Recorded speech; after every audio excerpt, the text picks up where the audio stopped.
Hello and welcome to Speaking From Water, episode 49. I'm here with legendary runner Tom Clifford.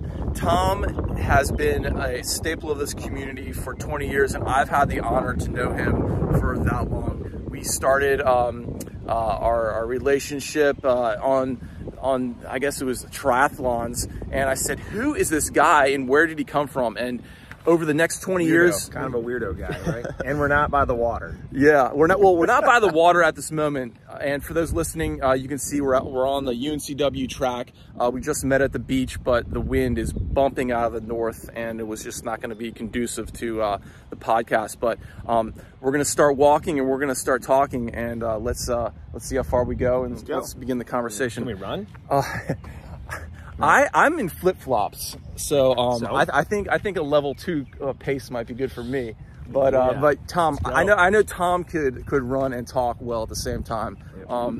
I think I could probably pull it off. Nah, we're good. We're good. You're in flip-flops. Here, hold these while I start my my watch, if you would, the little gimbal system. All right. And Tom, thank you for joining us. It is glad to be here. Honor to have you. And there's no better conversation I could have without it being Sean Ruttkay. Like that is, I know it's going to be a good conversation if it's with Sean. Well, again, we go way back, and I just want to dive home how I heard about you initially. So it was 2000 and man, it had to be 2005 maybe, and I was running in a 10K down at the Battleship. Yep. Maybe it was a half marathon. Half marathon. Yeah. And this is at the height of my I'd say triathlon aspirations running. And at the end, I got this little slip for a coach. And I was like, who is this coach guy? And it was my first flyer. I put it in a race. Really? Very first flyer. I spent like my life savings. So that was the initial seed of it. Okay. Yeah. So we put, I was like, I couldn't believe how much flyers cost. I'm sure now, what, 17 years later, they're double in price.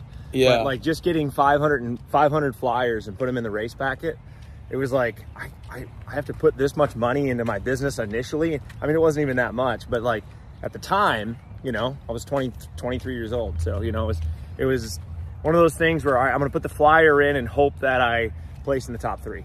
So you're still a high runner at that point. Your running is kind of. When I moved here, I had stopped for a year. Like I graduated college, I was burned out. A lot of people who run in college, you know, it's 5 years of grinding. You know, you redshirt a year, and you're kind of burned out. You're like, okay, I got to get my life together, kind of thing. You know, and so I was burned out, and then I was like, okay, I'm starting to get the bug again after like a year off. So that was that age, you know, and it happened to correlate. We're like, okay, I'm gonna start a business out of this. Had no idea I was gonna do it. And I think part of that should be that you gotta live what you do, right? And I did, I believed in that. It's just, there was a new meaning behind it. So whenever there's a new meaning behind what you do, a purpose, and you wanna set an example for youth and adults, you know, you gotta do it yourself. And did you call it Without Limits initially? Was that the... No, it was called, I was trying to think of a name, and I wanted to call it High Voltage Running after the AC/DC song, High Voltage. That is sick. But then that got turned down by the 4 or 5 people that were already training with me. Yeah. And I was like, well, what movie did I watch, you know, before almost every race? And it was the Prefontaine movie, Without Limits. Oh, dude. You know, so then, you know, down the line, we ended up trademarking that for coaching and events, and here we are. So how did the flyers do? Was great? I got tons of calls. I won the race. You won the race. I still have myself in a T-shirt, and on the back it says, "Stop talking about your goals and start training for them." And it had a picture of like a runner, terrible clip art picture. Dude, I remember it well. And my phone number, and I still have the shirt. Oh, that's epic. Good stuff. Well, let's go back to the beginning. You're from Michigan. Yep. What started your athletic journey? Who inspired you? How old were you? Yep, I was in 8th grade, and my sister was a runner. My sister and brother were both runners in high school, and they would go do what was called speed workouts. You know, my dad said, if you go run 1.5 miles 3 times a week, I'll buy you a pair of running shoes. you know, because I wanted a new pair of running shoes. I wanted these shoes that were they were Nike Pegasus, and they had an air pocket in them, and I thought they were sweet. And he's like, I'll buy you those if you go run. So I went and started running, and, you know, it was kind of boring, you know, a mile and a half around the neighborhood. I thought that was a lot at the time in 8th grade. And my sister and my brother, they were doing speed work, you know, and I said, And they're older? Yeah, 6 years and 4 years. My brother's 6 years older, and my sister's 4 years older. And so I was like, I want to go do speed work, whatever that means. I had no idea what that means. So in 8th grade, I started working out with the high school, West Catholic High School's team. And, you know, the coaches noticed that I could stay with them, or I would push or grind. You know, maybe it wasn't the fastest, but I was willing to compete and try to stay with the group. And I think there's a part of that you have to have, you know, a little bit of that intuitive nature of wanting to be there, you know. And so I started working out with West Catholic and running for Holy Spirit, my 8th grade team, and in track. And I ran a 5:01 and competed against one other kid, and it was like a back and forth all season. This kid, Jerry, and what distance was that? The mile. You did a 5:01 mile in 8th grade. Holy Nowadays, smokes. that's not even fast anymore. Bro. These girls are these 8th grade girls now are running 4:55. You know, it's insane. Okay, let's pause that, because that was 25 years ago. I was reading your bio on your website, and I think your fastest time was a 4:02, 4:09. 4:09. Now, like, for context, in the senior year of my high school, when I was at my peak, I did a 4:52, and I thought I was Usain Bolt. So 4:02. Remember, this was a long time ago. Like now they've got these shoes out. There's better coaching. The kids are in it earlier. When we did it, I mean, honestly, like, we just weren't doing it right, you know. But I mean, so there's a big difference. Sean, how old are you? I'm 43. You're 43. I'm 40. Yeah. So we're talking what? 30 years ago, almost. 30. 29, 28. So you think a lot goes into the shoes, and a lot goes into the coaching? Well, it's not just that natural ability? Well, it is. You got to have genetic talent, I think. But there's a lot of kids who are just hardworking kids who ended up making it. You know, I wasn't the most talented. There were kids if your fans are familiar, I grew up the same class as Dathan Ritzenheim and Alan Webb. They were in the same class. They were the rock stars of distance running when I was younger. So I was sort of like in the shadows looking at that, saying, these guys are running 14-minute 5Ks in high school, and I'm just trying to break 16. So it was like a mindset thing. All right, I got to at least get in the 15s, you know? And, you know, I think that it's just this shift of the mindset is like, what's considered fast now? And kids are striving for that. So when we're young and we're like, we think 5-minute mile is the thing to break, well, what do you go after? You go after the 5-minute mile. But if you think 4:30 now is the thing to break, these 8th graders and freshmen and sophomores are like, well, I'm going to break 4:30 because in order for me to win the state title, and when I'm a junior, senior, I got to be running under 4:20 or 4:10 even, you know? So, you know, wherever you are, the bar is set to a standard, and then the standard is going to be chased. And I think that's the beautiful thing about distance running, is it can work on micro levels of local clubs and groups all the way up to the national level, and it never really stops. And at some point you have to be realistic about your goals too, right? So when we're younger, we just do what our coaches tell us. You know, you probably thought, well, 4:54 was fast, and it is. It is. It's not that it's not fast. It's just that there's a whole level of kids above you that you have to learn. And nowadays it's so transparent with Instagram and yeah, Facebook. Everybody knows what's going on. So like, I think that's another, you say, well, what's the defining factor? It's Instagram, it's shoes, it's coaching, it's, I know what that kid's running, I want to beat him, I'm going to go run more mileage. But that's where you got to be careful too, because kids will overtrain if they're too young, you know? So yeah, I just got into a babbling. No, I love it. And I want to, in a little bit, get into the overtraining and competition and everything, but let's stick to the beginning stages Sure. there. Yeah. So you run this extremely fast mile for an 8th grader. Was that the seed that really sprung you into the next realm of running thought? It's not that I loved running at the time. I loved the competition. Okay, tell me about that. What was it about the competition as a young person that got you fired up? Well, you get good feedback, all right? You have positive feedback. You realize this is something you're good in. So you have high school coaches, you have the high school team was coming, oh dude, come run for us. You know, you have a purpose. Everybody in this life wants a purpose, right? And so when you're young like that, all of a sudden you feel like, wow, this is something that is a driving force for me to want to go do. And running is hard. So when you're young and you feel lots of pain, I mean, are you driven towards that? Are a lot of kids driven towards the pain? I don't know. You know, I mean, you talk to another kid, they might give you a different result. But I think that a lot of young kids are driven towards positive reinforcement in a certain area. And so that's why it's so important in athletics, whether kids are the worst or the best, is to give them positive reinforcement about what they're doing, and then constructive reinforcement, right? How do you get better? You know, some kids aren't, they're still in that stage of, am I good at this? Or is this something I love to do or want to do or be part of, being a part of a team? That's what we try to develop at our youth program, is just making it fun, because running's not always fun, you know? But running, like if you and I went out for a run, like we could probably chat the whole time and we could run, we could feel good, exercise, and we could probably get a lot out of each other, just having a good conversation, talk about our kids and all that stuff. So like, that's what drives people towards this athletic endeavor, and so that's why it's such a great sport for all around. So, and when you got into high school, what was that like for your career? How who were the coaches? What did they instill in you at that age that got you then to college? Yeah, I would say, admittedly, in high school, I was a little bit more of a selfish athlete. I could look back and say that I had spurts of being part of a team,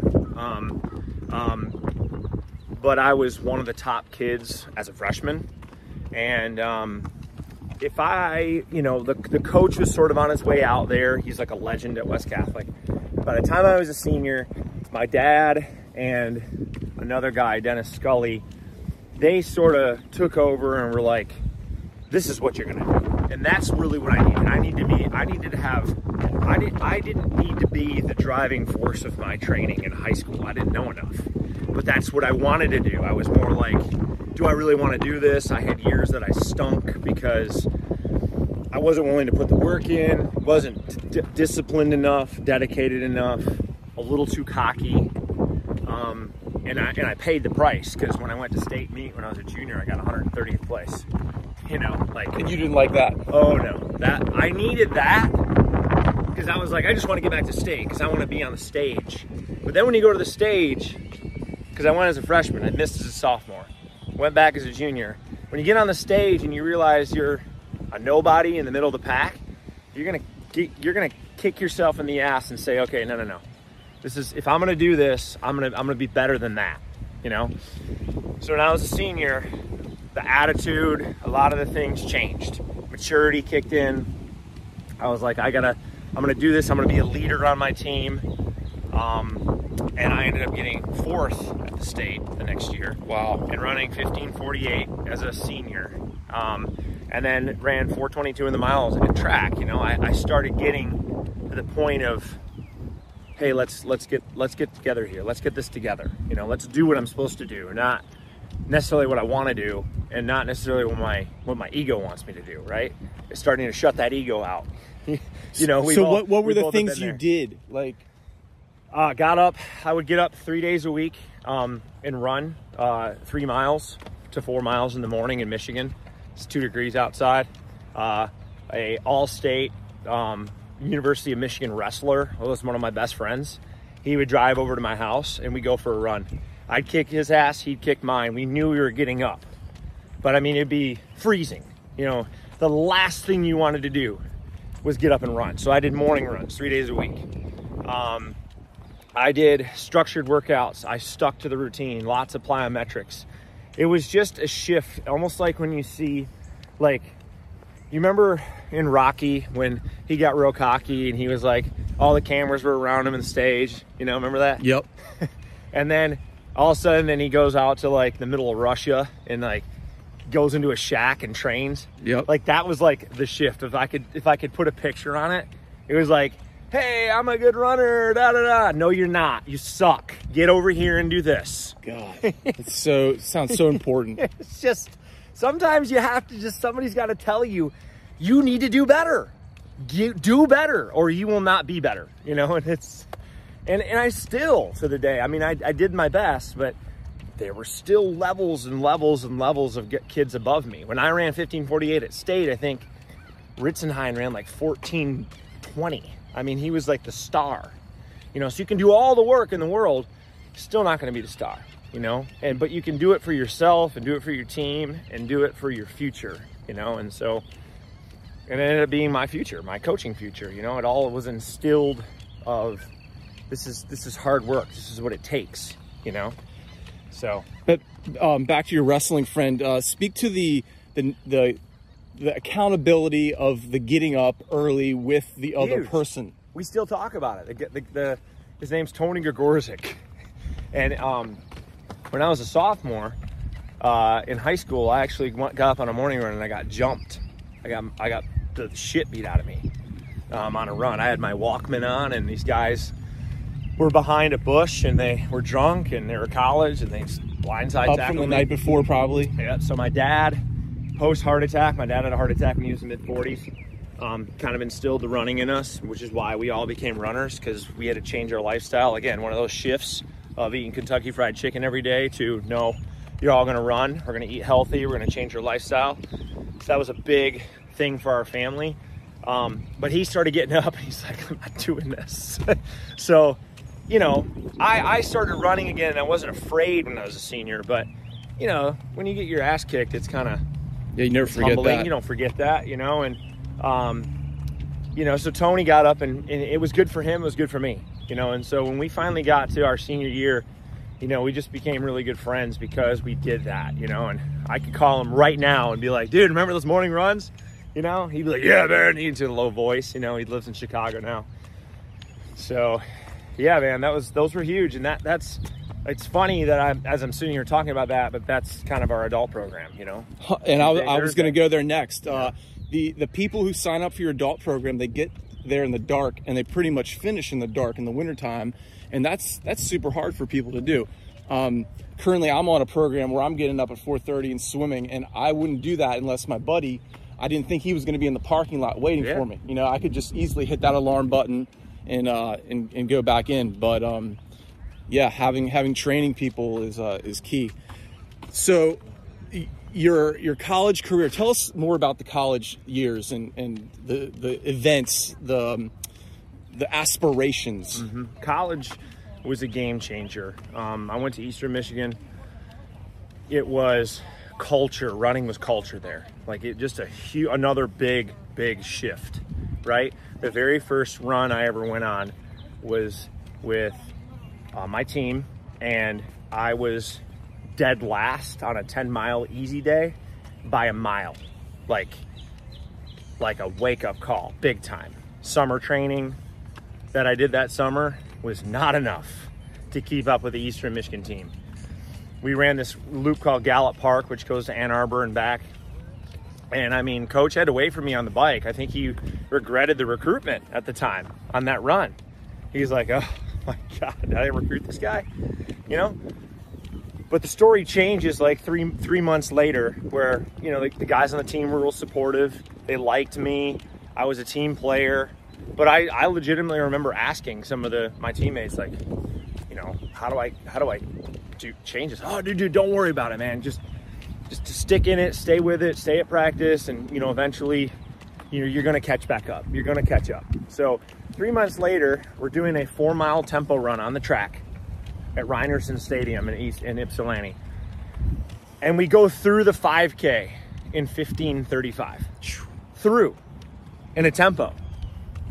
And it hit me right there that I was, as a freshman, 3 months into college, ran a 5K PR within a workout. And that's when I was like, this is another level, right, of training. And once again, you looked at right down the street, University of Michigan had some of the top runners in the country. We had some of the top runners in the country. And I was just in the mix, man. And through college, I think my best placing on the team was 5th. I scored in a few meets and a few cross-country races.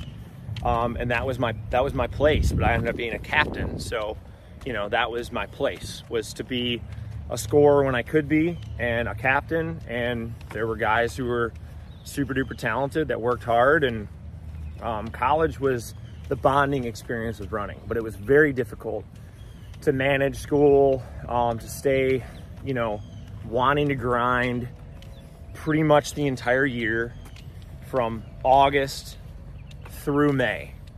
You were grinding. Went from cross country to indoor to outdoor. It never stopped. So cross country mixed with track. The same people did the. They do, yeah. Cross country was all the distance guys. Then everybody would move to indoor track, and then everybody would move to outdoor track. You know, and so indoor track was probably my favorite because cross country is just different. It's just a great sport, but indoor track was real loud, real exciting. You know, all the conferences had indoor track, so we'd go travel and compete.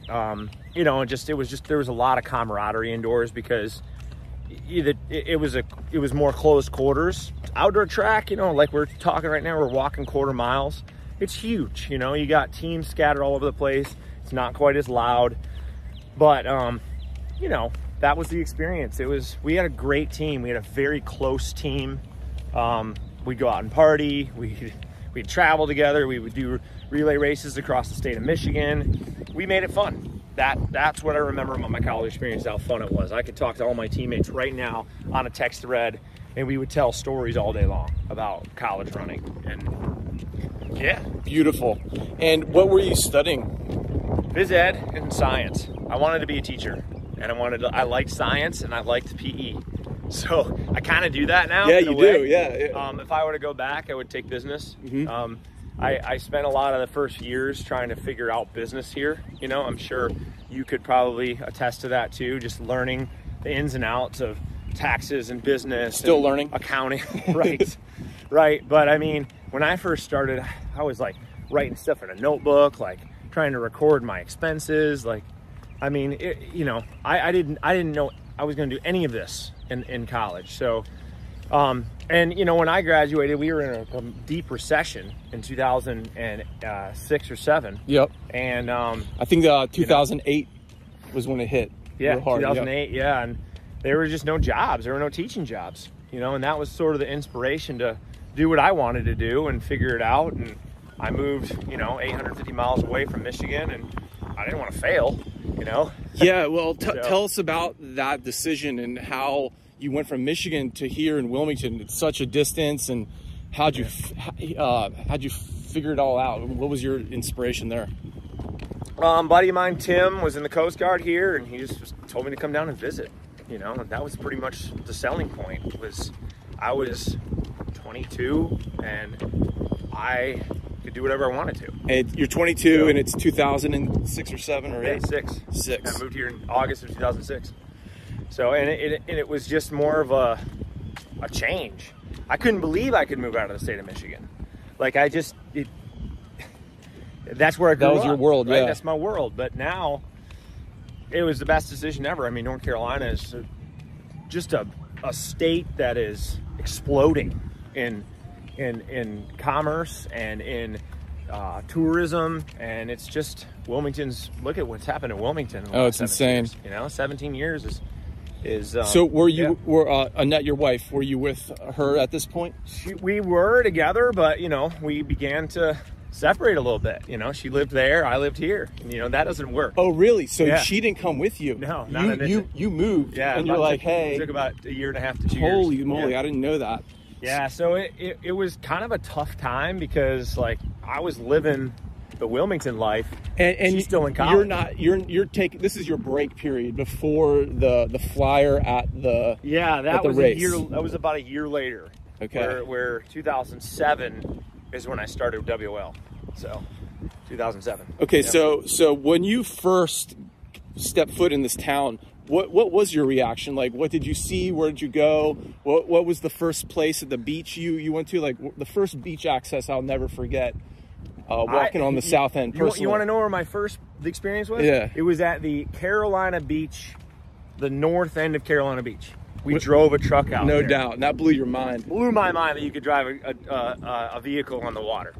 That's where I lived. I lived down by like Ashley High School, like on the south side of New Hanover County. I wasn't even in the mix of the Wrightsville Beach scene or any of that. I just heard Wrightsville Beach was like the place to go where, you know, like it's real popular, but we didn't live anywhere near here, you know? So I started working at Gold's Gym, which is now O2 Fitness. So I got into triathlon. The one there on Racing? Yeah. So I got into triathlon. You'll like this, because I couldn't afford gas to put in my car to drive. So you got a bike. So I got a bike, and I started driving on Masonboro Loop Road. Dude. Busy road, you know. Masonboro to Greenville Loop, cut through UNCW's campus. That's when I first saw campus. And good morning, gents. And so I would ride back and forth one direction, and I would drive back and forth the other direction, and just to save money. Then so what was your first bike there? Oh, I just had I can't even remember. It was a road bike. If you name the brand, I could probably, not a Diamondback, but it was something like that. So you never really thought about triathlon at that point? No, but I knew they were big here. Yeah. Like I heard about the YMCA Tri, and I went and watched it the first year I was here. What year was that? 2006. That September is the first time I came and like watched a triathlon. Wild. Right when I moved here. I did that one in 2006. Beach. Yeah, I went down there, but I had no idea where I was. Military Cutoff was still a 2-lane road, and it was like just didn't know much, you know. And so you know that when you move here and you're not really in the main heart of the county, but then I got into the road race scene, you know, and that was sort of the road races and biking. No, like running road races. Ran like the bridges downtown. Right.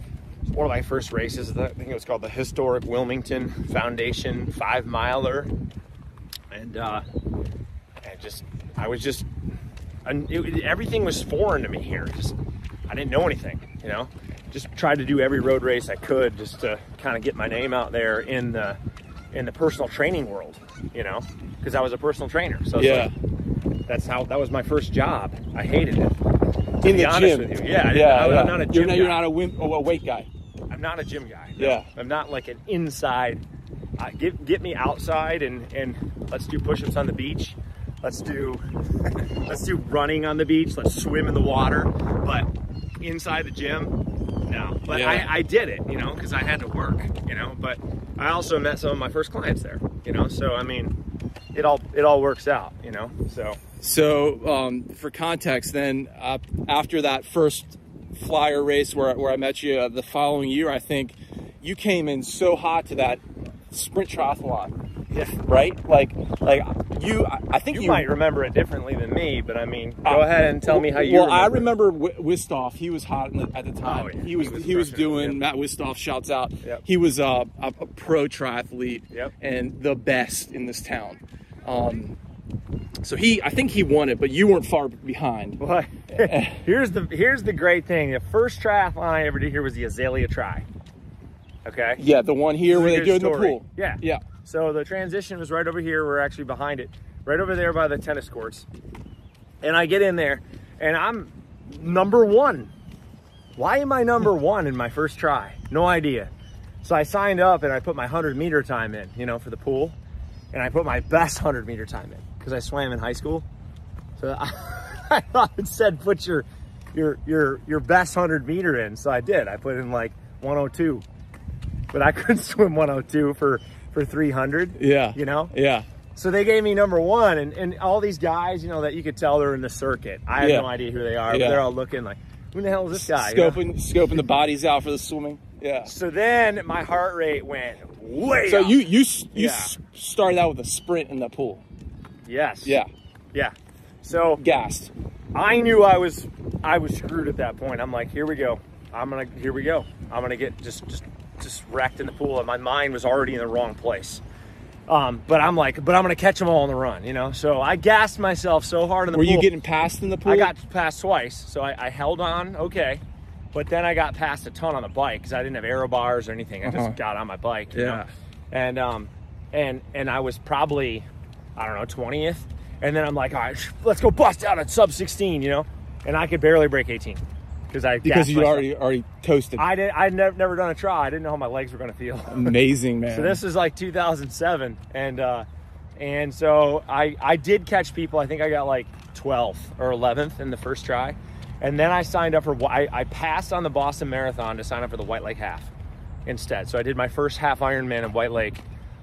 Coming up in 2 weeks now. Yeah, and you know, it was humbling experience. Again, I did it without aero bars or wheels, and all these bikes are passing me that have all this gear. And this is your first open water triathlon. Yep.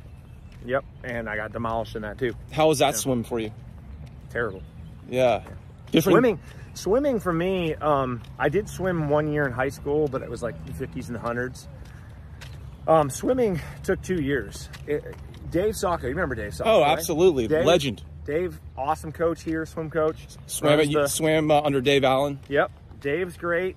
So him and I came up, like, we were competitors at first. Yep, I remember this. I had heard through the grapevine that he was like talking smack about me and that he was going to beat me in this. Sick. And that, you know, so we didn't really know each other, but then we got to know each other. Me, him, and Wistoff got to know each other. We started finally getting smart and training together. Yeah. Put our egos aside.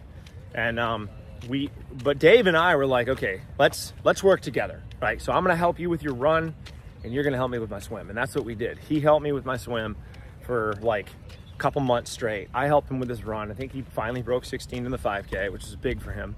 And then I got these cues from him that made a lot of sense. Him and my brother-in-law and Kristen all kind of just formed, because it wasn't fitness. No. You know, it was like, that's what people don't realize in the pool. Like, you can be the fittest guy possible, but you know, it's how you position your body, how you position your hands. So I finally got that down, and then I got the 70.3 distance swim under 28, and that's when things changed. What's up? How you doing, Coach? Good to see you. I gotta catch up with you or something. Yeah, do it. Let's do it after this. Yeah. And you know, like when you're swimming 70.3, if you come out of the water in the back half, you're like, what are you gonna do? You're screwed. So that started changing my ability to place well in triathlon. And I got hooked for a while. You know how it goes, the story goes, you get hooked. 100%. But then you realize you have two directions you can go. You can keep training, could have gone pro, all this stuff. But I decided, backing off, I got married, started growing this. I had the races, the Wilmington Marathon, Southern Tour, these events that started growing. So the business was growing, and the athletics were starting to be like, okay, I got to put that aside for a second, you know? And in 2010, I had a heart ablation. So, wow, I didn't know that. Yeah, so, you know, it was just, and who knows, could have been from being an athlete, could have been from the stress of trying to get all this stuff started. But I haven't had a problem since, but still. How did you know about that? My heart rate went up to 230 on the bike. Wow, on training? Yeah, it did it like 3 times, and then like I went to the ER because I thought I was like, something's wrong. I don't feel good. I don't feel right. And I know my body pretty good. And you saw this on your heart rate monitor? Yeah.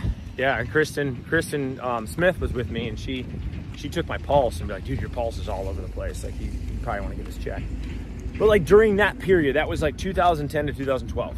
And I did compete in triathlon after that. And I went to Worlds in the 70.3 and was top 40 in the I remember overall. well when you were doing that. It was super impressive and inspiring. Yeah, but then after that, it's like, all right, you've gotten to here. You can take it to the pro level.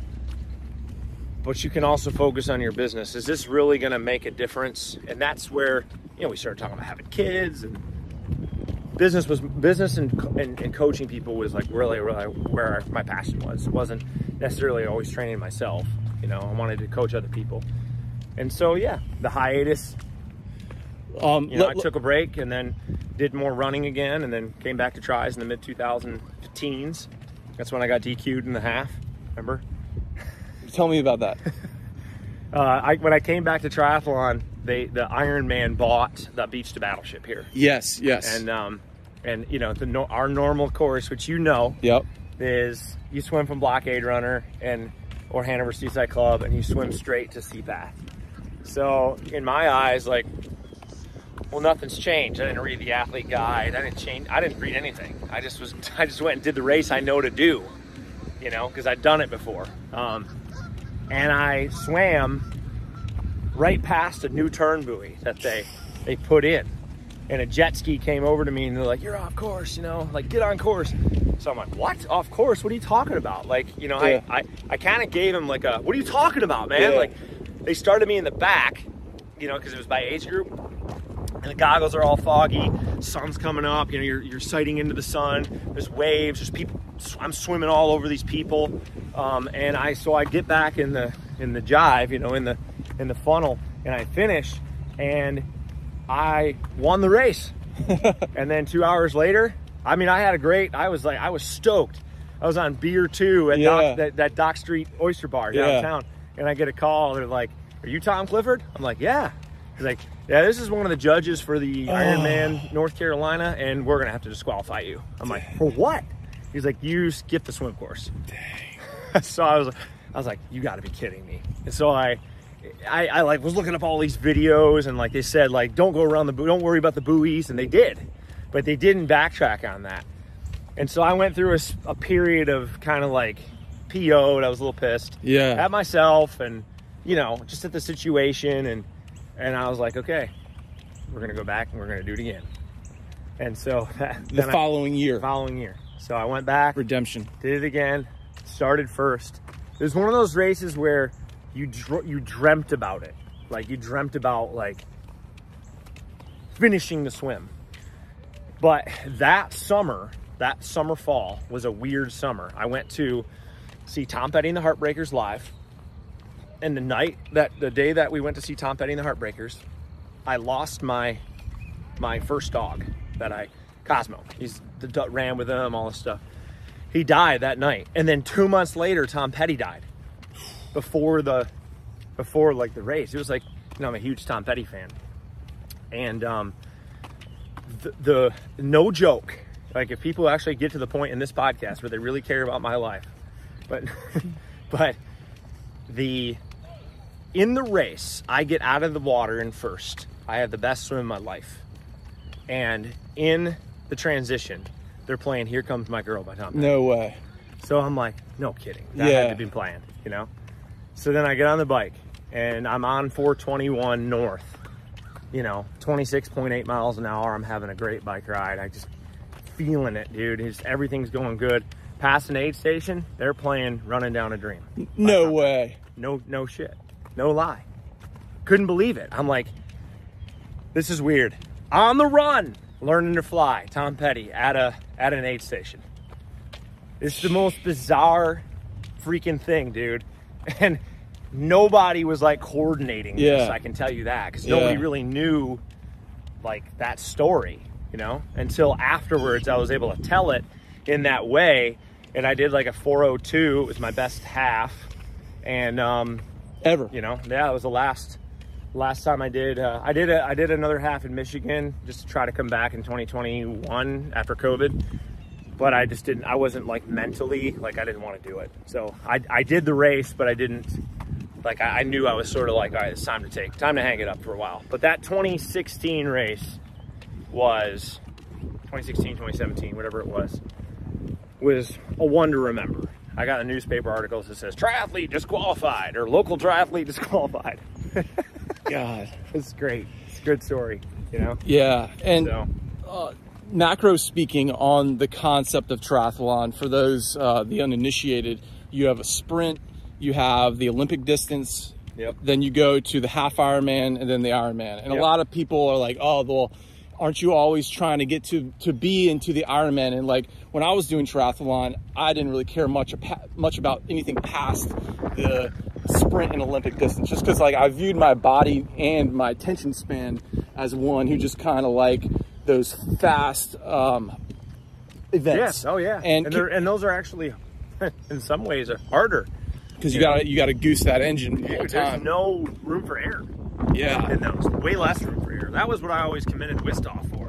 You know, if anybody knows Matt Wistoff, he was still love the guy. I haven't seen him in a long time, but dude, he just super laid back, but he was very competitive. But that dude could transition like that. I mean, he was very good at transitions. And swimming, he was a UNCW swimmer. Oh yeah, I mean, his swimming speaks for itself. He was one of the best swimmers and cyclists. The run is where I could actually beat him.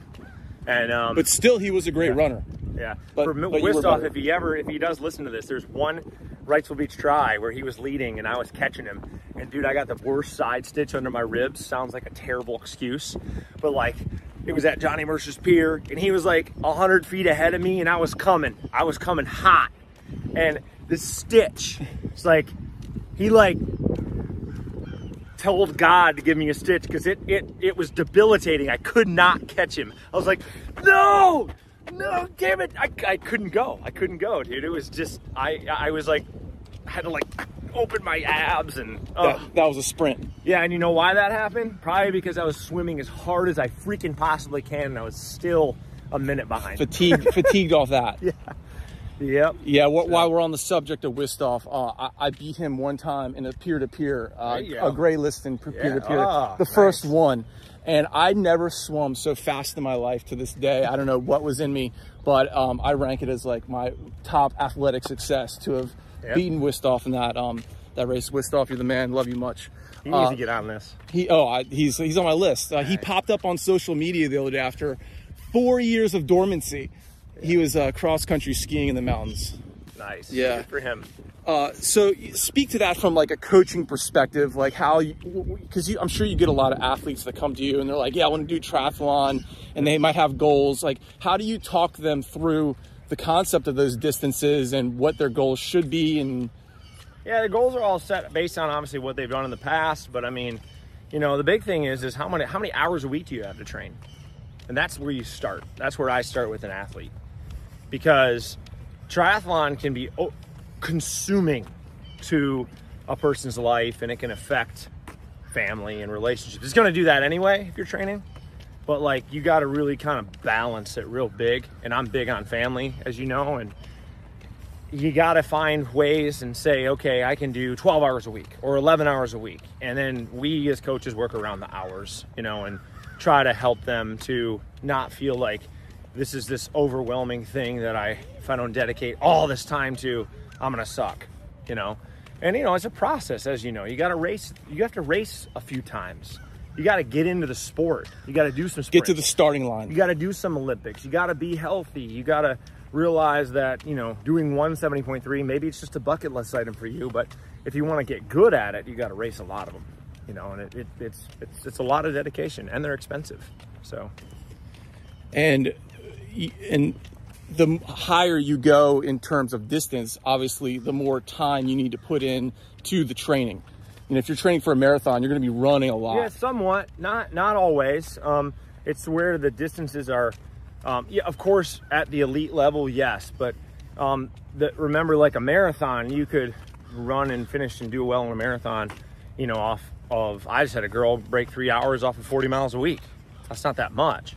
But she's an injury prone if she goes higher than that, you know? So it's all about how you place the miles, you know? Like a 5K runner doesn't have to do 20-mile long runs all the time, you know, to get better in a 5K. But they can still be putting in 60 miles a week and spread it out during the week. So there's a lot of ways to kind of get the mileage, you know, spread out and, you know, still have the fatigue and still get that base training that you need. But, you know, miles per week now are, there's some questions over some of these top athletes doing lots of cross training, you know, in between their workouts and taking that stress off the joints in the body and the injuries. And so they're lasting longer. And So there's been success with that, you know, that kind of. So you're saying less weights?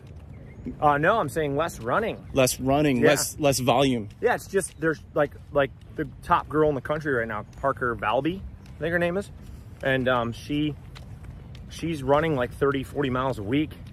I don't know that exact number, but based on some of the videos I've watched, and cross training in between to stay injury free. And she's using the benefits of today's technology and cross training to simulate running without the pounding, you know. So it's 30 to 40 miles a week, not a lot? No, not for an elite athlete runner, but it's again about the volume, right? Volume that you're putting in that's similar to running. So if she might be putting in still 12, 13 hours a week or 14 hours a week, who knows what that number is. So the volume still might be the same, but the amount of actual miles, easy miles, is not. And you know, if you look at, okay, if you put her at 70, 80 miles a week, but she gets injured, what's the point? But if she's running 30 or 40 miles a week and then is able to be consistent and perform well, which she is, breaking records, just broke the 10K record, and the 5K record, I mean, that's kind of speaks for itself. And of course there's genetics there, you know, but if you're a really hard worker and you're going to put the work in and you're seeing results and believing in your system, then you can't really deny the facts. Now you say put the hard work in, and that's something that in my own personal past, it's like I find almost there's a fine line between overtraining and I guess not training enough and finding that balance. How does one find the balance? Yeah, well, stress is stress, right, Sean? When you're going through a lot of stuff in your life, how does training fit into that, right? As opposed to when you're not as busy, if that happens, you know, with you. So like you have a free 12 weeks, right? You're able to sleep in a little bit more. You're not quite as, their obligations are down. Well, you could probably fit more time for training in there. Stress and cortisol is like a glass of water, right? So if you can keep that glass from spilling over the top, you know, whether you've got life stress, maybe you're an accountant, right? And you go through tax season. Are you going to train for a marathon through tax season if you're an accountant? That's a great analogy, because probably not. It's probably not a good idea. That accountant's working overtime. They've got all the taxes due for all the companies they're doing the accounting for. If they added a marathon on top of that, that would be like the glass, you know, spilling over the top tenfold. Whereas maybe the accountant's less busy season is in the fall, you know, and so they maybe could do a marathon during that time of the year and not be as stressed and keep that glass below the lid line, you know. So I think that's how you find balance. You got to be realistic. You got to talk to somebody like who knows what they're doing, what the training, how the effect the training is going to have. And then when you're in your busy times of the year, you can still train and be ready to amp it up. Maybe doing 50 to 60%, but then when you're ready to go, you have a starting point. That's not zero. So it's not all or none in endurance sports. I think a lot of people will think all or none. You know, I'm either going to train and I'm going to do my best, or I'm not going to do it at all. You know, and I think that's the wrong attitude, because you can always be in a little, you know, and be doing stuff all the time to advance. You know, I think that's one thing I'm able to do, or what have been happy with, besides the year I had a surgery done, was I've stayed very consistent since college. I really haven't stopped.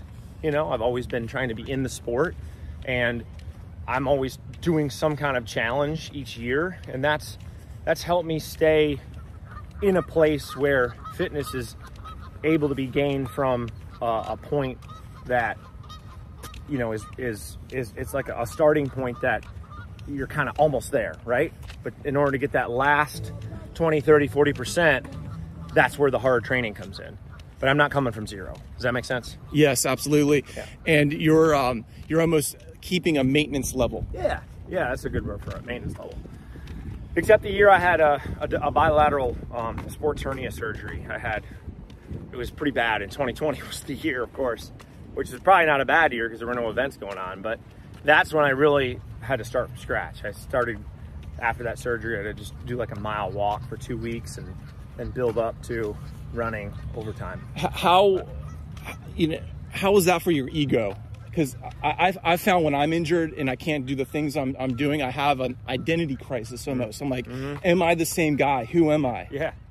Well, ego, I've mentioned it a couple times in this talk, and you know, ego, one real famous guy who's passed, he used to say ego is edging God out, you know. So to me, I try to remember that anytime I let that get to me, is that the Lord has plans, you know, and I have to follow those. So whatever those are, I, you know, pray about it if I've lost my way, and usually all the time I've gotten an answer, I feel like, you know. And I think that time I did go through a little bit of a, like, what am I going to do if I can't run again?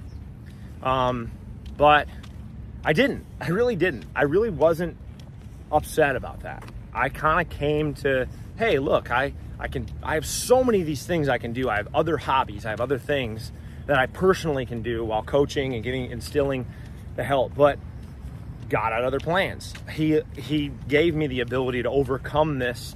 And dude, ever since, I've helped people who've joined my coaching who have had major issues, you know, prior to, or they're like, hey, I can't get out of this. It's helped me to help them overcome it.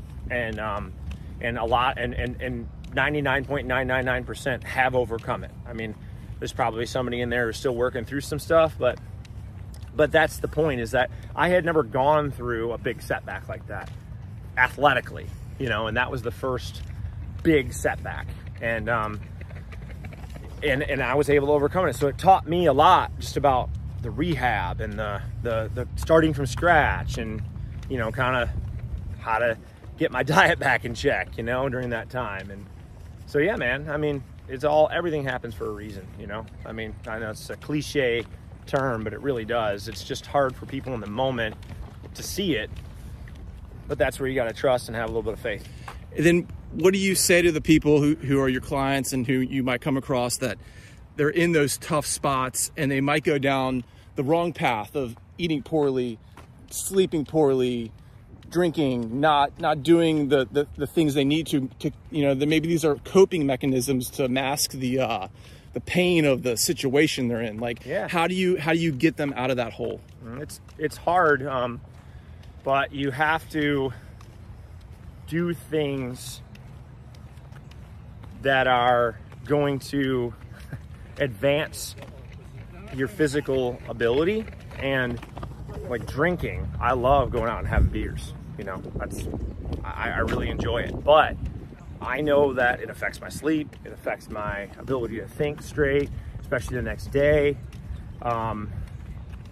It's a tough conversation to have for a lot of people, but it's really, how good do you want to feel? You know, when you're not doing it, when you're not training for a big marathon or something like that, you have to be wanting to feel good, just to feel good, to be able to perform in your daily life and your daily tasks, raise your kids, you know, not make mistakes, you know, you still go out and have fun once in a while. It's all about the balance, right? The balance of training versus not training. But feeling good is not masking it with alcohol or, you know, whatever drug that, you know, comes across the table. It's learning how to feel good and being able to overcome that without doing that stuff. And that's a problem in our country right now, is that we rely too much on drugs or something to make us feel calm or whatever it is, you know. And so, you know, I encourage people like that have that issue to talk to someone, get help, but know that your athletic career is always, always able to do something, you know. You're always able to get in the pool and exercise or do something that involves movement that makes you feel good. So. Yeah, you know, I too enjoy beer, and in my history have found that like there's a line between like enjoying it a little much in the evening and then like knowing when to quit. How do you know when, like, how do you space out your week? I should say. Well, it's crazy nowadays when you go back to science. We have data now called HRV data. I pay attention to it on my watch every day. It's amazing when you, like, I'll give you some raw numbers. Yeah. Okay. Speak on that, dude, because it's huge. So when I go through a week and I hydrate all week, don't touch one drink. My HRV is in the 60s, you know, maybe upper 50s. And that number means that's your space between heartbeat. You know, if you look up HRV in Google, you'll get a really technical answer. And if you have an iWatch, you can look at this on a chart. Yep. Yep. And so one Friday I went out and I drank. You know, I had 2 tropical lightnings. For anybody who's listening knows that those are strong, 7.5%. It'll kick your ass. God's candy. Yeah. HRV plummeted to 41 the next morning. All right.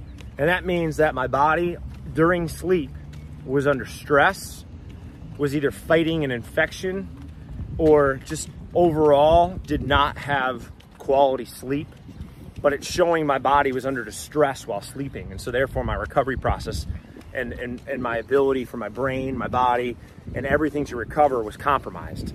And so that's just from doing that. What I have noticed, and on the contrary, is if I do want to go out and enjoy beers with friends, if I do it earlier in the day and then hydrate before bed, I don't get that effect. Not to say that you want to do it on a regular basis, but the clarity of your body, your mind, and everything when you don't go, when you actually give your body what it needs, water, electrolytes, amino acids, you're just gonna feel better. And then look, just like anything, there's rewards. Go out and wait for a day to go out and have fun.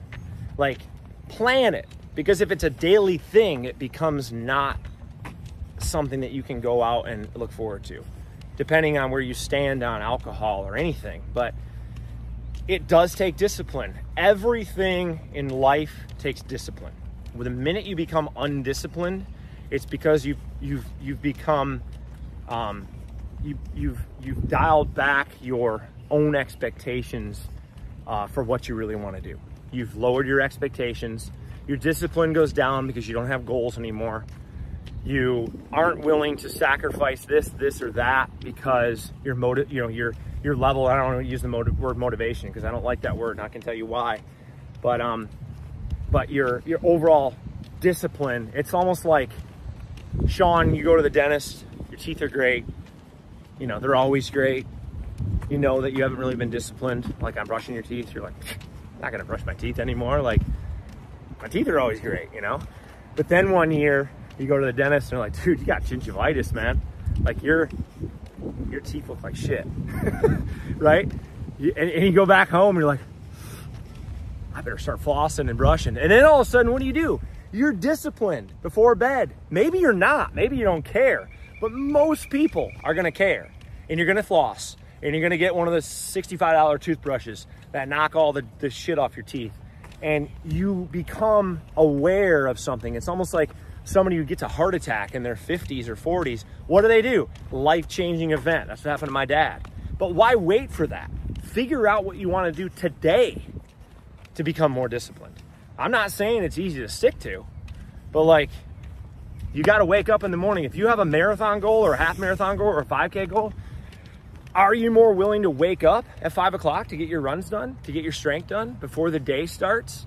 That makes you more disciplined if that's where you really want to be. Or you become more disciplined because you're not happy or satisfied where you're at the moment. So if you can think, all right, if I'm not happy or satisfied right now, today, where do I need to be to get me to that satisfaction point? How do I discipline myself to get there? And we all go through these waves of like, oh man, this is hard. You know, when it gets hard is when you really got to get disciplined. That's where motivation is thrown out the window. Motivation's out.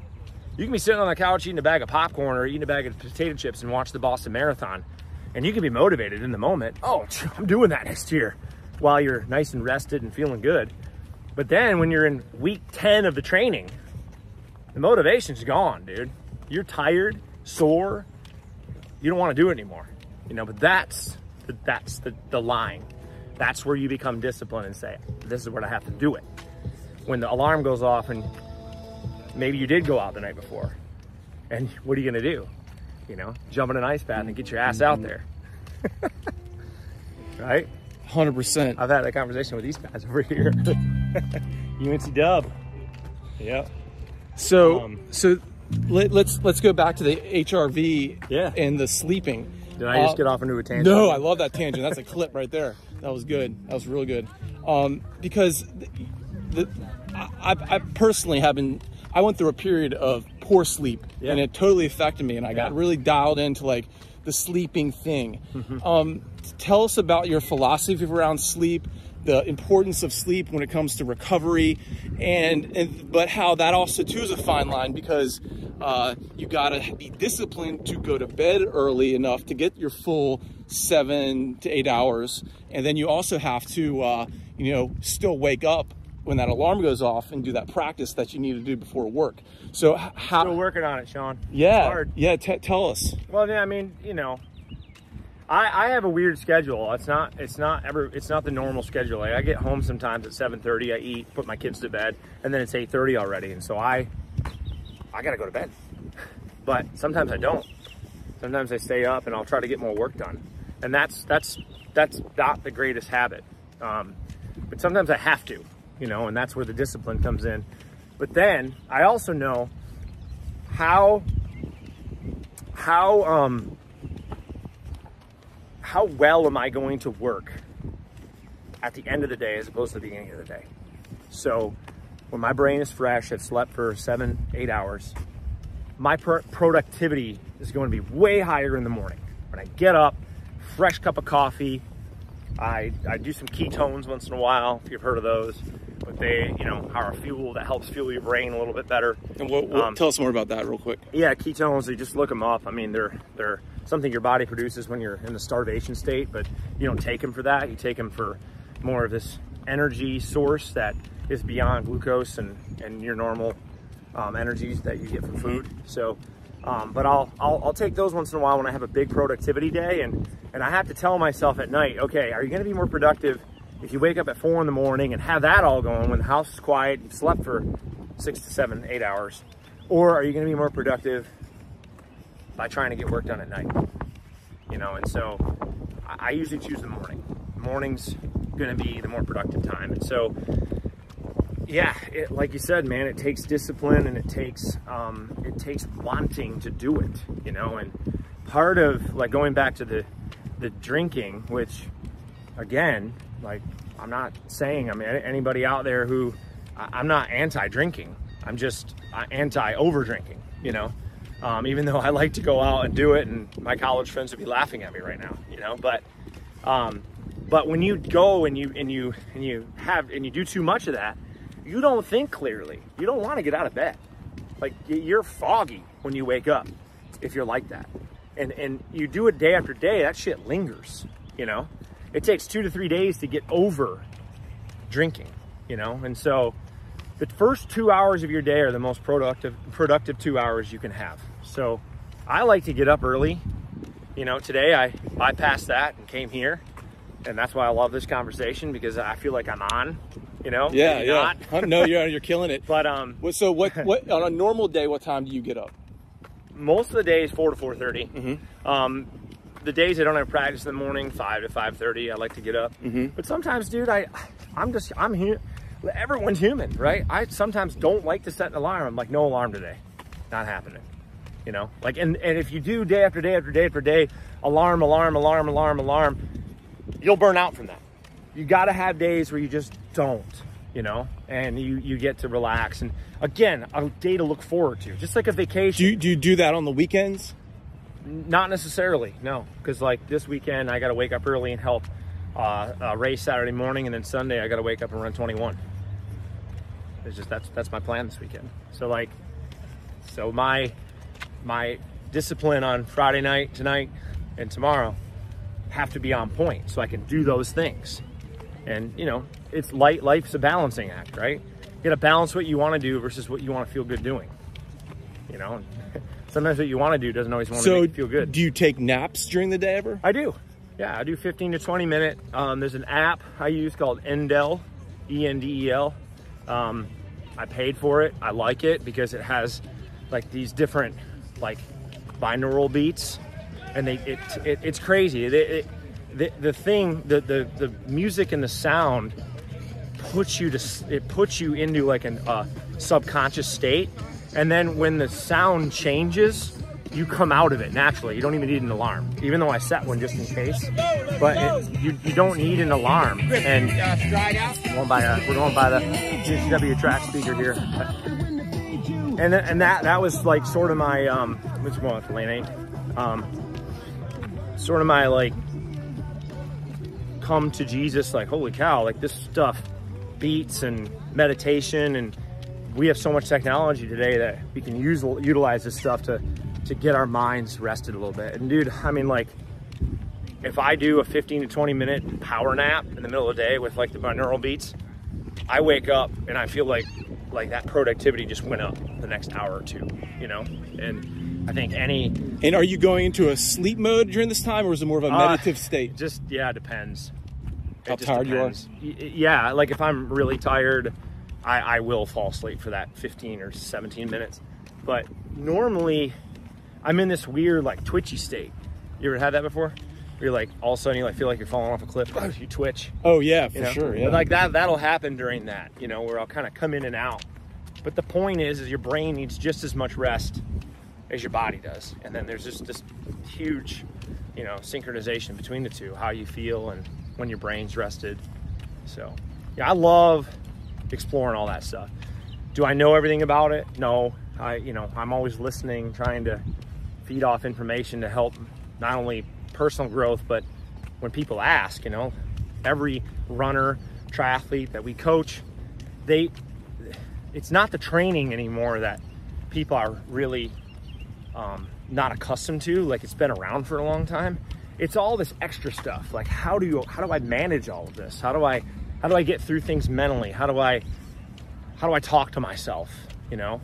And those are the really important parts of, I think, the athletic world, is believing in what you're doing and also having a fresh mind, you know, having a brain that, you know, is functioning the best possibly it can, because then the body's going to follow suit. You know, if you're not mentally strong, your body can't utilize its full potential, you know? So I think the mental fitness is there, and, you know, it eats me up inside to see kids, you know, you see it all over the news that there's a mental health problem. These kids have no idea, you know, how strong they really are inside and what they can do. It's limitless, dude. Like God made our brains limitless in some way, shape, or form. Like we can keep learning and keep opening our ideas and taking those ideas and expanding them on themselves. And like everyone has a purpose. They just got to find it. So speak to the breathing on two parts. Calm breathing when you're doing your meditative state, when you're trying to come down, and then breathing when you're in an intense running state, and how that helps you gather more steam to go harder. It's a thing to work on for sure. I tried this breathing app for a long time and I fell off.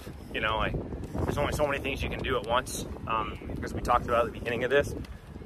But you know, breathing is important. Rhythmic breathing, slow breathing. Like I'm able to lower my heart rate. Like if I sat there on the couch and watched my heart rate and I took slow breaths out, I can lower my heart rate down to 39, you know, 40, just sitting there, and you're in a very calm and relaxed state. The hard part is when somebody is under extreme stress and anxiety, how do they teach themselves to do that? And that takes practice, but it does work. Like your breath in being in mindfulness. Phil Jackson talks a lot about it in his book that I'm actually on right now, about how he had the Chicago Bulls do a lot of mindfulness during their championship years, you know, and how like he would have them practice without talking, you know, and he would have them do breathing exercises, and some people felt very awkward about it with moving the outer lanes, you know, at first, because it is kind of awkward. You know, not speaking, like going, you know, doing that stuff. It's sort of awkward, right? If you're like me, I like to joke around and laugh, and you hear someone like fart in a room or something. It's fun. But it works. It really works. And you know, for people who do suffer from that kind of stuff, or you know, athletes who want to learn how to breathe better in their races and control their breathing. You know, Wim Hof's a great technique, really fun. You know, you can do ice baths and breathe beforehand and then do an ice bath. But again, all this stuff it's hard. It's hard to do. Nothing is easy, not one thing. Like, everything takes a certain amount of mental effort to stay consistent doing. And if you aren't willing to do it, if you're gonna try it for 2 weeks and then quit, you know, you're not gonna get the benefits. It's like if I told somebody to go run for 2 weeks and see if you get better. You're not gonna get better, you're probably gonna get worse for those 2 weeks, you know? You're gonna be more fatigued and you're gonna be sore for 2 weeks until you get used to it, you know? So you gotta pick and choose, you know, you can only do so much, but breathing is important. All these watches now have little breath control apps on them where you can just do 5 minutes of breathing exercises, and I'm a believer, you know? Sometimes I wish somebody could force me to do it every day. Somebody said to me, hey, let's do our breathing 10 minutes. You know, I need to be forced to do that crap too, you know? So. What's your thought on nasal breathing and, I guess, training with mouth tape? So I actually taught myself that back in 2010 when I was waking up with sinus infections all the time. A dry mouth, I taped my mouth shut. I came across it before it kind of got into I know today it's starting to gain some popularity, but I took blue paint, you know, tape, and I taped my mouth shut for like a week. While sleeping? While sleeping. And now I don't open my mouth at night, and I haven't had a sinus infection since. Wow. Yep. Did you, have you ever, trained with the mouth tape? No. Nope. I might now because we got a treadmill in the garage. And I have this, I don't need mouth tape for it. I have it's called an Aero Fit or something like that. That's the breathing thing I was telling you about. And it did work. It was very hard. But again, I haven't put the time into it, you know, and it really isn't a whole lot of time. It's just actually setting aside the time to do it. But you could take that mouthpiece in a controlled environment like a treadmill, and you could set it as settings on it so the in and the out exhale is resisted. And, you know, maybe when I get past this marathon cycle, I would do, you know, maybe 30-minute runs and see how it works, you know, just controlling the breathing while running. But, you know, all that stuff needs to be monitored. You need to do it slow. Don't want to pass out or anything. But no, I haven't gotten into the nasal breathing at all while actually doing a run. No, I haven't done that. Yeah, I've seen some advertisements pop up on Instagram for mouth tape in the pool, and I'm struggling to see how you're going to breathe out of your nose in the pool. So that's pretty extreme to me. That does seem extreme, and I don't know. I'd say there's a little bit of danger there, you know? Yeah. So back to kind of like, let's talk about when you come across new clients and they come in with expectations. What's the battery that you run through to see how fit they are, where they want to go, and then kind of give them an idea of like, hey, you're not going to be shredded in 2 weeks. What's your Without Limits protocol? Yeah, it's actually pretty laid back at first because I'm an observer. So if I get a virtual client that's different, somebody who doesn't live here, but anybody I coach who lives here, comes to practice, the first thing I want to do is come to practice. And I want to watch how they do things in the group, because what someone says to me on the phone isn't always actually the right thing. You know, not that they don't think they're correct, but my observation may say something completely different, you know, especially if somebody's like, oh, well, what's your 5K? Well, I run somewhere between 24 and 25 minutes or something like that. And then I see him on the track and they're way faster than that. They just don't know how to do it, right? And so I think that there's a good 3 to 4 weeks of observation and like the getting to know you period, because you're not going to get insight and information on an athlete in a day, you know, or a week even. You know, it just takes a building relationship to have conversations, learn about what this person's lifestyle is, learn about what they do, learn about their past history a little bit more. So there's that. Yeah, it's just more of a time will tell kind of thing. But it's pretty fun right away to see someone new. They've really never done interval training, or maybe they have, they just haven't done it right. And it's when it starts to click, especially in youth kids, that's real fun. When like it starts clicking, the racing starts to click. I watched my daughter last night run the 800. She's never done the 800. She was a little nervous. We took it out lap 1. I said to go out slow, and you could tell she wanted to go. Then when I saw her come through the 400 meter marker, I saw the look on her face, like, this is hard. You know, the track's bigger on the second lap. So she goes into the second lap, and Paul, this teammate, he fell, and she like stutter stepped and wasn't sure if she should stop and help him. But then he got back up, and then he chased her down, and they went back and forth. And then she took the lead at the home stretch, and he ended up racing this other girl, and they caught her, and then she turned and looked and started racing them, and it was all like that right at the finish line. And what a cool thing to see it click, the competition part, like changing gears, and it clicked for her. She's never felt that before. How does it feel to feel lactic acid in your legs and just not be able to do it? And it hurts like so like seeing athletes click, adult athletes come out and finish 6-800s and like start to get, oh man, when I go out, the first one feels like terrible, the next one feels better, the third one feels the best, then the workout starts. But like helping them understand that when they warm up for any race, like, are they even warming up correctly? Are they even warming up? Some people aren't. They just go to the line. Isn't that crazy? Like, but that's when you don't grow up in the sport or in any athletics. How do you know what to do beforehand? And so that's where I think we come in, and the basics are great, but then just the little tidbits of information that I've gained over 18 years of coaching people. It's just, you have all these tools in the toolbox, and you got to figure out how you're going to use them, and other coaches, like the other coaches you run into and talk to that have all the knowledge in the sport too, that I've learned from over the years, so yeah, it's fun. How do you, I don't want to use the word motivation, but how do you keep them from falling off? Yeah, set several after those 2 weeks and they're hurting, and well, they usually won't fall off after that. That's when they feel like they're doing. Yeah, that's when we say, look, this is where they'll start to feel good, because they're probably now getting on a periodization where they're taking their proper recovery. A lot of athletes who start, at least that come to me, they're probably overtraining, during the week and not taking enough recovery.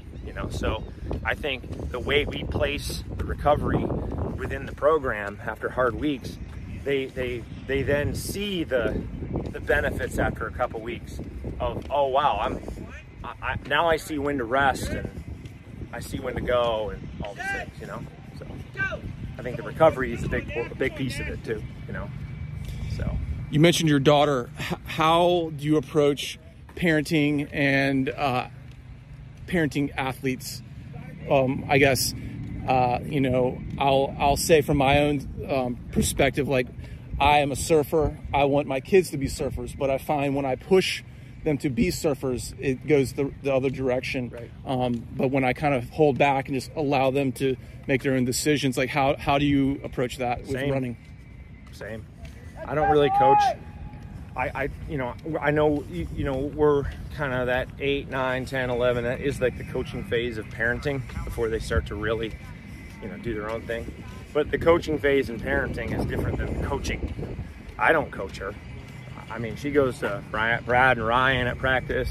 I'll give her some advice if she'll take it, but I always ask her, hey, can I give you some advice? Usually it's no. Usually she was like, no, I'm good, Dad. I'm good. Okay, just let me know if you need help. Especially bowling. Damn, that girl is a hard-headed girl. When she bowls, I threw it right down the lane, Dad. It was right down. I'm like, actually, you do it. Don't tell me what to do, So, but my other daughter's not quite like that, but she's also younger. They're young, man. When I was 8 years old, I wasn't doing anything serious, and neither should they. If it's too serious, that young, they're not going to last. They got to do every sport they can do and enjoy it and be athletes with the running. If they wanted to be runners, be athletes with a running specialty. If they want to be soccer players, be athletes with a soccer specialty. You know, I mean, I don't really, if my kids aren't runners, whatever. I mean, that just happens to be my sport, but I'm going to get them running and swimming and doing the things that they're most likely going to do, so they create the skills for it. Whether they do it or not in high school and middle school, that's up to them, not me. So this is a swimming water show. Where we're talking a lot about running today. Yeah. Speak about how the two combo and how you find some runners that are great, insane runners, but they're not great in the pool, and vice versa. Amazing swimmers that can't run very well at all. Where's the physiological difference there? Because it seems like the cardio would transfer, you know, and they have the muscles. So what's your perspective? Yeah, I didn't get a ton of transfer from swimming to running, or running to swimming. Runners have dense legs. They sink in the water, you know. But again, if you just go back to the mechanics, right? It's all about the mechanics of each sport. If you have the swimming mechanics, you're going to be able to swim fast, you know. But the minute you add mileage to your body, you know, it does affect the swimming, right?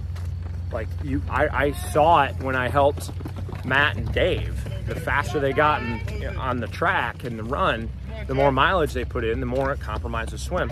And some of that could have been that they weren't swimming as much. You know, they were dedicating more time onto the run. But you know, they're both great endurance sports. The periodization is similar. You can work harder in the water. Like as far as workouts and intervals go, you wouldn't train like that in running. Running, you're going out and running distance. You know, swimming, you don't typically. Did you ever go out and just swim 10K straight? I mean, besides open water. Well, like you never did that in the pool, right? I mean, my pool program is 4K a day. That's like. But right, but I mean, but I don't ever recall hearing swimmers like just having a distance day, like a long day. It was a long interval day, right? Yeah. You would do intervals in the pool on the clock or something like that, an endurance day. But I never heard of them like going out for a 6-mile swim just together, right? That's a distance thing, a distance running thing, where distance runners will go on their long run, 12, 14, 16 miles, right? 2 hours. But you don't really do that in swimming, where, you know, so there's a lot more downtime in running, mileage time, because running's harder on your body as far as impact goes. Swimming is a lower impact sport. I'm not saying it's not hard on your body, it's just lower impact. You're in the water, you're not resisting gravity quite the same as you are running. So, you know, I would say, you know, that, you know, if somebody wants to be a swimmer and a runner, your mechanics in the pool and both the running and swimming are very important, having the mechanics. But they definitely, there's like, if you look at some of the triathletes today, phenomenal in both. I mean, and they're almost being brought up that way, where they're being brought up in seeding the running and the swimming mechanics together. It's pretty amazing, you know. I mean, it took me a long time. Like even when I do this, a video, like even when I do this, I can't do a swimmer's, like I don't have that flexibility in my arms like swimmers do. So that already physically is limiting, right? I am only going to be I only have so much potential as far as that goes. Maybe if I hung for a year, you know. Do you have time for one more lap? Yeah. Okay, sick. Yeah, now, if you're if you're training for both, you're the coach. How do you break that up? Like, are you saying, hey, you're gonna swim in the morning, run in the evening? Yeah. Or is that gonna like gas you too much? What's your perspective on that? For like a standard triathlete? Yeah. Say an Olympic triathlete at a high level. I think you have swim focused weeks too. You can have weeks where you really hammer the swim and get a lot more yardage in just to really amp your swim up. You can also have run focused weeks, right? Where running volumes higher and your swim volumes lower that week. And then you intermix it, you know, because in triathlon, you got to go swim, then the blood has to transition to your legs and you got to get on the bike. So you got to do swim bike bricks and then bike run bricks, you know. But swimming is always a great go-to for any of the sports to stay fit, right? Especially if you have a swimming background. Like if you're a swimmer and you grew up a swimmer, that's your thing. That's what's going to give you confidence. So swim a lot, because if you get confidence in being fit from swimming, then that's your primary sport. You grew up with that sport. That's a sport that that gives you that confidence and that physical ability to be fit because you know how to push in it. But then, you know, over time, hopefully the bike and the run begin to catch up and you get confidence in those too. Like for me, I'm always more confident when I run a lot. I love running mileage. I know that if I'm running and doing certain workouts, that my level of fitness in the run is there. That's where I'm talented the most in. But yeah, swimming, you know, I'm not a fan of pool swimming, to be honest with you. I like being able to listen. Now you can listen to music, but I like seeing things, going on adventures. So I like open water swimming a lot more. When me and Cam got into swim run, you know, that's been a fun sport to do because you're like running through the woods and then you come out and you pop in the water and you swim across something. Like at Riceville Beach, we can swim across the channel, you know, 500 down, get out, start running again. So you're swimming with your shoes on. It's pretty sweet. Let me tell you why I love pool swimming so much. Yeah, I go to a pool every day and I have been doing it solid for 12 years now. And yeah, it's like a place where I can put everything aside. Yeah. No music, no distractions, just staring at that black line. And it is a deep meditation. Yeah. And that you can just focus on the breathing. And for me, the pool is where the breathing is so magical because you don't have to think about a wave hitting you. You can really, you know, maybe breathe every 4 or 5 strokes if you want, or if you're hustling, breathe every other stroke. And the flip turns, God, the flip turns are so good when you don't bounce off that wall like a dolphin. But that's my tangent on the pool. Dude, and that is probably a lot of people's, you know, swimmers, that's what they love. And that I'm all in. If you like that, for me, I flip turn and I'm like, I wonder if that looked like a seal, you know, like making a giant splash in the water. I can do it a little bit better now. Yeah, then I come up for air like flip turn, you know. Yeah. It's so funny because I have such a strong lung capacity, but it's all about, like you said, being calm. And I remember when I was training a lot in the pool that when I would do a flip turn, if I was very calm and relaxed, that I was able to hold my breath a whole lot longer, you know. And one time I did a swim, exactly what you just said, and I was like, I was a little stressed, and I actually did like a prayer back and forth, and I would only breathe once every 25, but I tried to swim 2,000 straight like that, breathing once every 25, and just see if I could do it. And I did it, and it was really hard sometimes, but it kept me very, like, you know, relaxed and floating on top of the water and slowing things down and not trying to always be thrashing. So there, I can concur. So speaking to VO2 max, they say that's how you can increase your VO2 max by doing that very, very thing you're talking about, yep. The holding of the breath. Whereas in running, you don't really hold your breath while running. Correct. So speak to what you know about VO2 max and increasing it, and how, again, back to the swimming and to the running, from your experience, how having a high VO2 max helps in those two arenas than just endurance athletics generally. Yeah, VO2 obviously is a zone, you know, heart rate zone too, where you're actually training at like your 2-mile pace and running. And in swimming, you can do it by hypoxic efforts, also by hard efforts too. You know, basically your body's hypoxic of oxygen. You're above zone 4. You're above threshold. You know, so you're at like the I would say like the NASCAR spot, you know, really revving the engine up. It's just harder on your body in running, right? When you do VO2 intervals, you can't be repping, you know, a high amount of volume at that, you know, depending on the athlete's miles per week.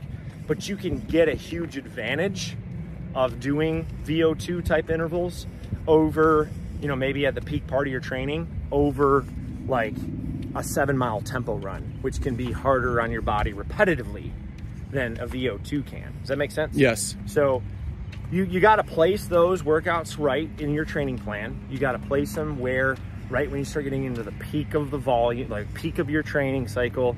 Maybe you're 6 to 8 weeks out from your big races or your, you know, your state championships or your marathon or whatever it is, and you start hitting those type of reps.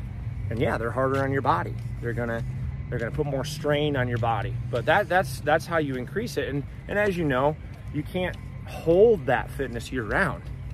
You know, you got to go through spells of recovery period where you're not doing the hardest of the intervals all year, because when you do, stuff will break down.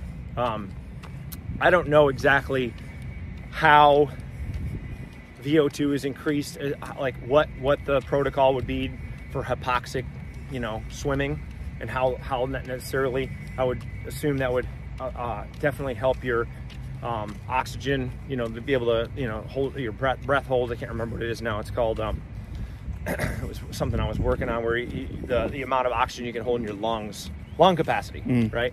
So I know that will help that a lot. But yeah, as far as like actually measuring your VO2 max through hypoxic, I'm not positive. Is that something you do with your athletes, or that you've done yourself? Well, I mean, I measure based on their like a 2-mile time trial or a 5K, not necessarily a marathon or a half, because too many variables in that. Heat could be a variable, length could be a variable, you know, race execution can be a variable. Whereas when you run a 2-mile, there's not a whole lot of room for error there. You know what I mean? So we can measure their base fitness based on a 5K or a 2-mile because of, you know, it's a shorter distance. It's where their talent is. You know, what I mainly find a lot of times is a 12-minute test or a 5K run will tell me more about the athlete's potential than anything else, right? If they go out and run a 3:30 marathon, but they can run a 21-minute 5K, you know, I mean, they might be able to be a lot faster than the marathon. They just have to learn to become fatigue resistant. They have to learn how to build some of these things up to get their potential out of the marathon. Does that make sense? Absolutely. So you say the 5K is a great place to judge yourself. It's an easy, it's a much easier, it's much easier to run a 5K because there's way more 5Ks. You're not seeing 2-mile races all over the place, you know. But a true VO2 max test, I believe, is about 12 minutes. You know, 12 minutes all out. So if you can run 12 minutes all out in 14 minutes, or I'm sorry, in 2 miles, so that's 6 minutes a mile, then your quote unquote VO2 pace, or your VO2 max pace / heart rate, is 6-minute pace. So come through line 1. So does that make sense? Totally. Yeah. So, you know, you can kind of do that and measure, get a pace down. But then that may change if it's 90 degrees and humid, because the heart rate's going to be higher when that happens. You're not going to be able to get as much oxygen in your body because there's more humidity in the air, and there's all kinds of variables when it's 55 degrees and cool as opposed to 90 degrees and humid like it is in southeastern North Carolina, you know? So, yeah.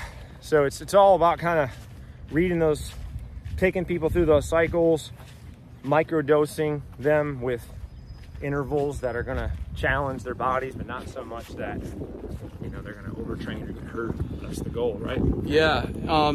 Now let's shift back to you personally. You know, you're 40 years old. 40 is for me, you know, I'm 43 now. Yep. When I was 40, I thought I was going to go into my 60s feeling like I was 30. So how is here at 40, how are you coping with it physically? I saw you running a couple weeks ago, and man, you're a horse still. You're still just killing it. How do you feel though, and how do you set your expectations, and where's your psychology? I don't the only thing I feel differently is I can get more achy after hard workouts, you know, just like I gotta focus a lot on recovery, but my mindset still thinks I'm 20s. Absolutely. You know, I mean, I'm like, I don't want to break 15 minutes in 5K. Yeah. And I'm 40. You know, and just to prove that I can do it, you know. And I've trained with these guys, repping stuff out with these guys. I know that I'm older. It doesn't feel like it, but then when I talk to the young guys, I'm like, wow, it's been 20 years. Holy cow. Yeah. But I did just run 15:02 in the 5K, and I feel good, man, you know, but I definitely have aches and pains that I have to be careful of if I don't keep up with my core and my hips, and I feel things that can break down easily, you know, when you neglect that stuff. Like even this morning, I'm driving here thinking, man, maybe I need a day off. I haven't taken one in a while, and my body's beating up. And that means nothing. Yeah, nothing. Well, I would do stretching and core. Yeah. Walk. You know, yeah, walking's always fun, right? Yeah, I would do core work. I would do something, just no endurance training, no repetitive training. You know what I mean? And I think that when you're in your 40s and you're doing this stuff, you have to be okay with that. If you're not okay with that, then you're gonna get hurt, you know, and overtrain. But yeah. Before we get to the final, I want to go, you know, because I'm 43. I got all winter I've been training for this lifeguard trial, and it's kind of like my my thing, right? I've won it 10 times over my 30s, and I'm like, I'm 43. Can I still do it again? Yes. And I've been training all winter hard for it. Yeah. Okay, so it's not this Sunday, but the following Sunday. I'm feeling a little bit fatigued. How do you think, from a coaching standpoint, should I approach the next week? As far as volume, resting, what would you tell me? I think if you've been training hard, you should be feeling fatigued at this point. And inside 10 days, you're not really going to make any gains. So I think between now and the 10 days out, you know, you could push it hard. You know, just don't hurt yourself, but push it hard. But still work out. Still. Oh yeah. Really? Okay. I think you make it. You put the last icing on the cake in this last. You know what? You got 5 days. No. I have more than you that. have 5 days until 10 days out. Exactly. Yeah. So for the next 5 days until that 10-day out marker, which would be like the next Wednesday, right? No. The day the race would not be this Sunday, but the following Sunday. So 7 days would be Sunday. Oh, 7 days. So we're about 10 days. So you're about 10 days out. So today, maybe your last big day, and then start to slowly bring it down, and then make sure you get a couple of days off next week, and you know, maybe 2 out of those days, but stay So sharp. how about what about the day to 2 days before the big event? Are you like? I like to do like 3 days before. So if the event is Sunday, you said? Yep. Yeah. So Saturday and Friday you would train. Thursday you would take off. So then Friday you're doing some prep. Saturday you're doing some prep, but short, you know, like 30 to 45 minutes. But if you do too much off beforehand, you can feel stale on the day of the competition. Yeah. So like kind of almost like you're here, you're fatigued, your fatigue is hot, You initially go into rest, your fatigue is low, but you sort of feel like junk a little bit when you start resting. And then you really rest, and then you bring your fitness around those last 2 days, and you get that sharpness back the last couple of days there. And then you get to race day and you're like, dude, I feel like $1 million. And that's kind of the difference, like you asked about aging. And the difference, even though 40s and 43 aren't that old, they are in respect to like how much physical fitness, you know, when you're training at a high level. And I would say that that's a big thing I noticed, that when I get to the higher volumes of training at this age, it's harder because you're more sore, you're a little bit more beaten up. But then when you recover and you really come around, you do feel very similar and the same. And you can time it right. You know, you can time it so that you get a lot out of your body still, but you just got to be a little bit more careful. Well, you've inspired us so much. Where can people come or go to get up with you, to have you be their coach? Yeah, man. IamWithoutLimits.com. So www.IamWithoutLimits.com. And you don't have to be locally here to Wilmington. No, you can do anybody. We coach people from all over the place. Beautiful. Anywhere you want. So in this day and age, it's pretty easy to do that. That's epic. Now, final question. What's the meaning of life? To love your neighbor, as yourself. Love your neighbor as yourself.